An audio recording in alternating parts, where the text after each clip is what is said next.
Thank you. Won't do We it needed again. that. No more crossing of Okay, balls. what division are we covering today, fellas? It's a preview pod. You've We're already getting you've close to the already regular told everyone. season. Okay. We are I getting close to the wondered. Not regular me. season. You haven't. We are getting closer to the regular season. It is less than a month away. First game kicking off on the 4th of September. It's the Four Eagles weeks opener. exactly from right now. Very good. And so with three divisions to go before that kickoff, we have the NFC North. A somewhat North exciting and North. somewhat not exciting. I like to start off, as usual, with the least exciting team out of every division, and we will It's one of start the. that It's now. probably the most exciting division in the NFC. No. Okay. No. I don't agree. All right. What makes you think they're the most exciting division in the NFC? Give me They're one like reason. that. They You are. can't They do are. it. You can't do it. I'm about to, and you keep cutting me off. That's I don't know what you're it's talking an about. interesting tactic that you're employing right now. But the talent across the board in the NFC North, I feel like is better than most divisions in the NFC. They have one quarterback in this Most division. They have exciting division. Most the exciting most division. exciting Yeah. division has one quarterback solidified. Yeah, real exciting. I mean, like Jordan Love is second tier You're gonna Eh, give him second tier? in the he's NFC in the NFC he's in the NFC. Okay. fair. That's fair. He is a solidified starter for the Packers, and this is the least exciting team in our eyes for this division. They didn't really do much this offseason. Last offseason was where they went out and made some bigger changes. This year, they in the draft took their first wide receiver in the first round in 30 years, I believe. Matthew Golden out of Texas, very good. He is exciting. They may finally have a wide receiver one. Most likely, they've got That's now iffy. seven wide receiver twos Yeah. instead of six. So I don't know. There's not a lot that excites me out of this team. They do have one of the league's best running backs in Josh Jacobs. They've got a solid offensive line. Defensively, they're always upper echelon in the NFC. But Jordan Love does not stand out to me. I think he's very, very, very lucky. And their wide receiver core does not excite me in any way, shape, or form. Yeah, I mean, Jordan so Love the can get injured so quick too. He's just less injured Anthony Richardson. his That's injury not on the saying much. Eagles last year was kind of like a dirty hit at the beginning of the It season. So like it was, but it was was also the field down in Brazil. Probably Which wasn't is the best what we fish. play on in sure. week one. I'm excited for that. Yeah. Not But Yeah. so like the reason why inevitably the reason why like you don't think Matthew Golden really is like a solidified number one receiver is because like they didn't have a great draft pick. They're a boring playoff team that gets middle of the pack draft pick, middle to late round first round draft pick, and they don't really have the guy, the wide receiver that you would want out of this rookie class.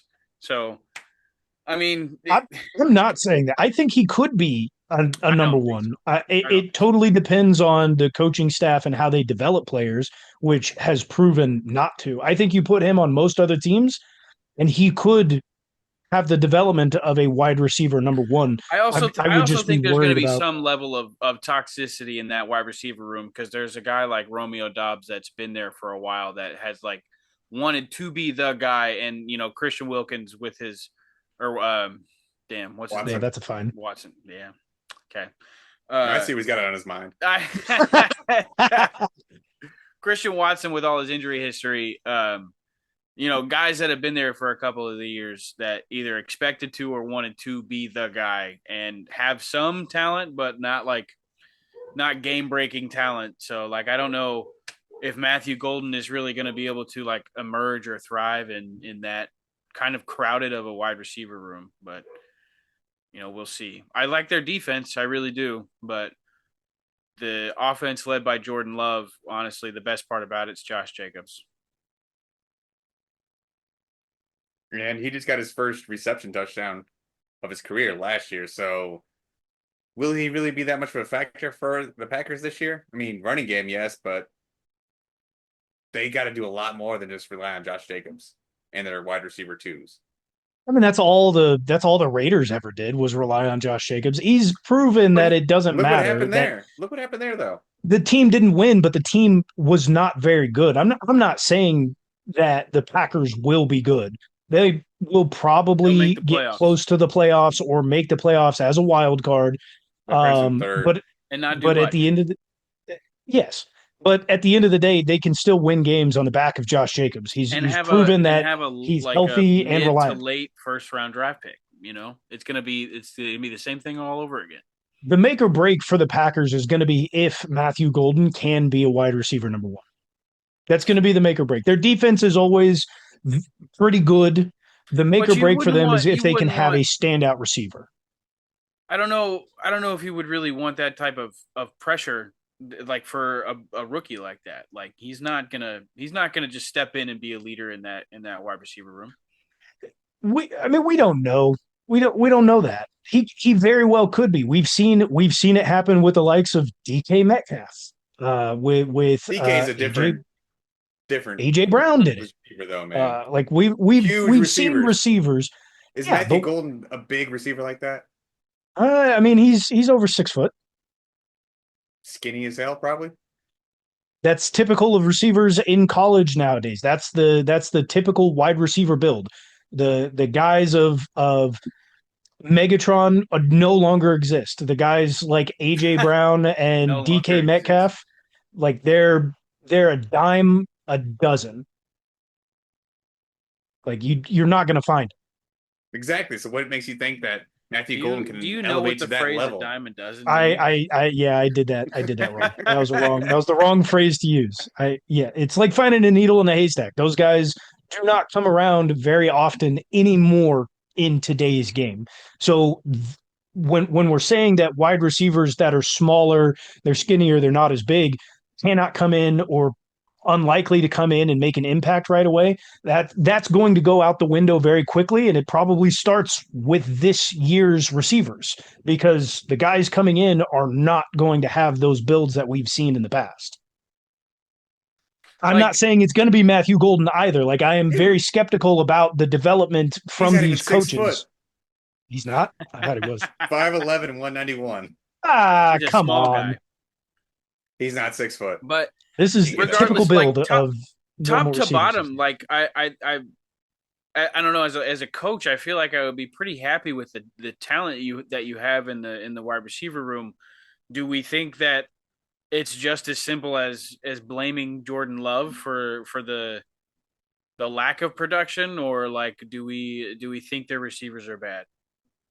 It's I think more it's a Jordan Love lack of consistency. Because he can be on a hot streak, but he has those times where he just throws interception after interception. Because out of all of them, I really like Jaden Reed.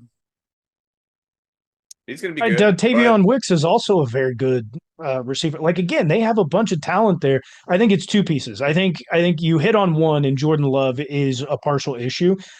The other issue there is coaching traits and developmental pieces, or being able to develop those players. I think they're not getting developed. Those guys that they have, Christian Watson, who's constantly injured, Dontavion Wicks, Romeo Dobbs. You can name. They've got 5 receivers that could be potential number one receivers. And I mean, They're most of them honestly developing. have had some sort of injury history. Yes. So Yeah, that's true. So I think that then that's a third piece. You've got injury issues, so maybe an athletic training or a dietitian issue. You've got Jordan Love not being consistent, being injured, not being that good of a quarterback, and then coaching development issues as well.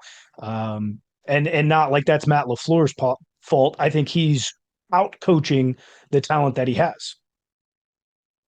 is the Packers defense missing much with Jair Alexander leaving? No, No, he he was barely injured a played decent last amount year. last year, so they'll be fine. We love to say that. I had to throw that in there. He was out most of last year, and before Yeah. that, like he was also getting suspended off and on because of on the field issues, locker room issues. It's not like he wasn't a good player, but he was trending downward, and then on top of that, he just wasn't playing enough. I don't think that hinders this team at all. I don't think they did enough to bolster the defense. They'll still be good, but missing him isn't going to be make or break for that defense. They'll still be good. Who's Josh Jacobs' backup? Because I see AJ Dillon. AJ Dillon is gone. That's a good question. It doesn't matter. Doesn't really matter. He's going to play every day. He's a 3-down back. He's going to play every down. Whoever comes in is he's gonna do that forever, right? He's just gonna continue doing all that year until he disintegrates. I mean, he's not even 30 yet. It'll still be a few more seasons. I'm not banking on injury, but it's good to know. It's good to know who their backup is. Just worst case scenario.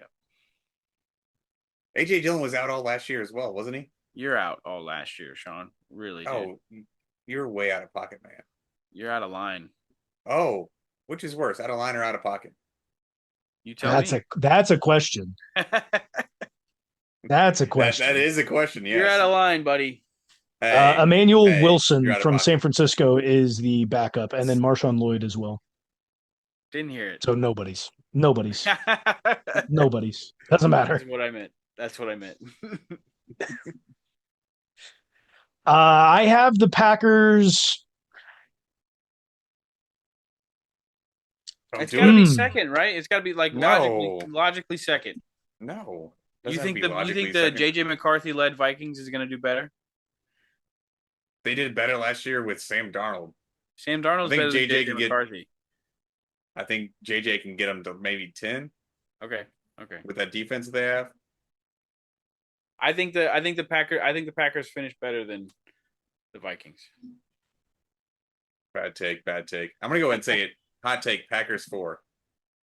I was thinking the same. I'm Packers debating 4. third and fourth. Like Switching it up on you. Bad year for the Packers. 8 wins. Hot take. I'm gonna agree with you. I was going back and forth between third and fourth. I'm gonna go fourth. I think Jordan Love the probably Bears have catches 9 wins. At least, yeah. I'm going to say At this. least. I don't know if the Packers have 8 wins. I think something happens with Jordan Love. There's an injury there, and he misses extensive game time. I think he just falls off the side of the earth and just throws interception after interception. They bring in That would Malik be fun. Willis for quite a bit. That would be awesome. His luck has run out. His name is Love. His love has run out.